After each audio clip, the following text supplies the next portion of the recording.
The third largest city in North America, Chicago is often mentioned in the same breath as New York, Los Angeles, Houston, and other major cities.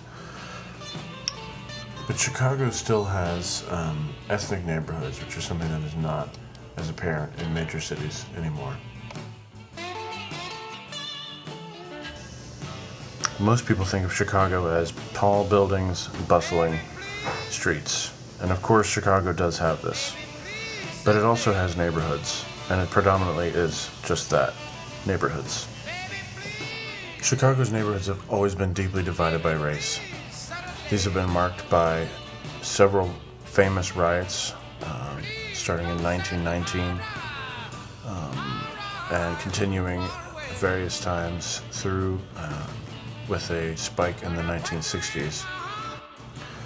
Political as well as economic pressures have kept Chicago neighborhoods very much segregated. Just as recently as December of this past year, Darnell Little and Azam Ahmed documented in a three-part series for the Chicago Tribune the racial lines and how they are still very much a part of Chicago and Chicago's neighborhoods. The race riots that started in 1919 continued on, spiked in the 1960s, and culminated in the death in the late 60s of Fred Hampton, one of the leaders to emerge from the Black Panthers. Fred Hampton was in his 20s, was killed while in his bed at the hands of Chicago police, murdered, and then the police left the crime scene the way that it was for the public to see, as sending a message to the black people of Chicago.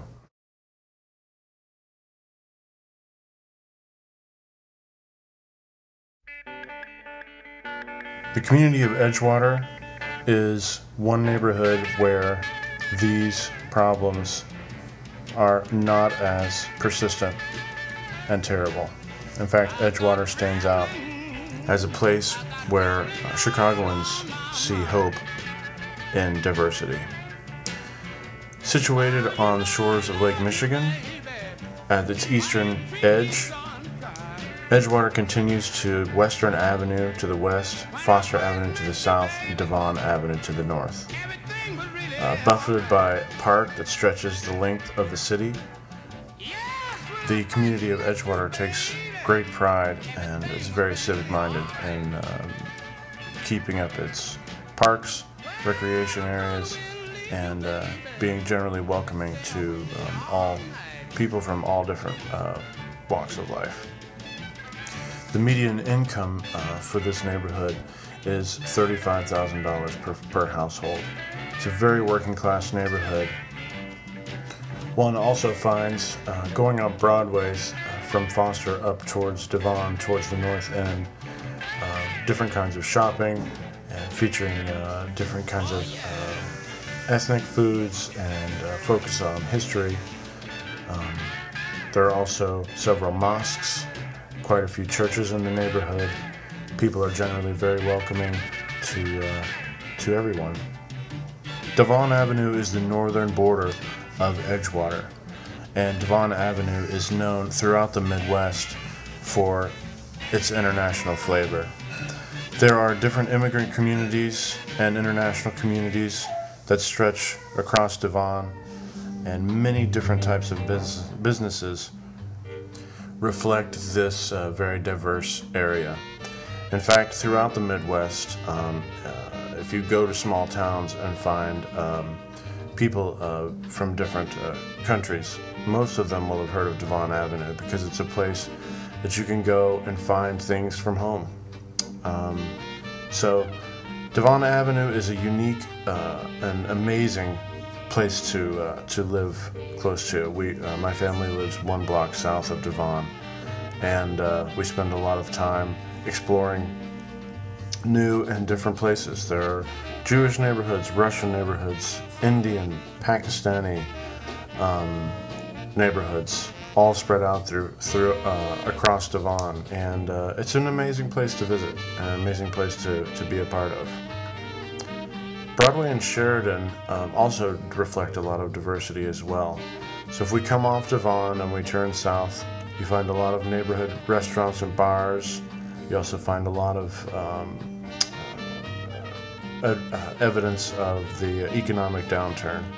But interestingly, because Edgewater is so working class, it hasn't affected so deeply the neighborhood businesses as other places that are more upscale in Chicago have been affected. And as we go down Broadway or Sheridan, we find numerous restaurants featuring different types of cuisine. And on Broadway alone, there are 3 different Ethiopian restaurants just in our little neighborhood, as well as Ethiopian stores selling Ethiopian goods. We also find other restaurants, Indian restaurants, we find French restaurants, we find Vietnamese restaurants. Interestingly, the Vietnamese and French restaurants often share a lot on their menu. It's things that are very similar because their cuisine has influenced each other.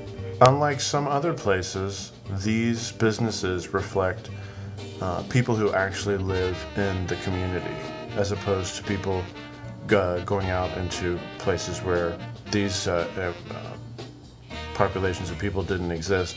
These people do live here in Edgewater. But of all these places that we've been to as a family since we moved here to Chicago, the Ethiopian Diamond Ethiopian restaurant is our favorite for many, many reasons. It also reflects a lot of changes within the community, the Ethiopian community, as well as the community of Edgewater, where the Diamond is located. We started going to the Diamond the first week we moved to the city, and we've gotten to know the owners and the staff very well, spoken to them many times, not just about Ethiopian food and culture, but about living here in Chicago and in Edgewater. Over the course of the last 2.5 years that we've been going, we've seen the Diamond change quite a bit as it evolves within the community that it exists in.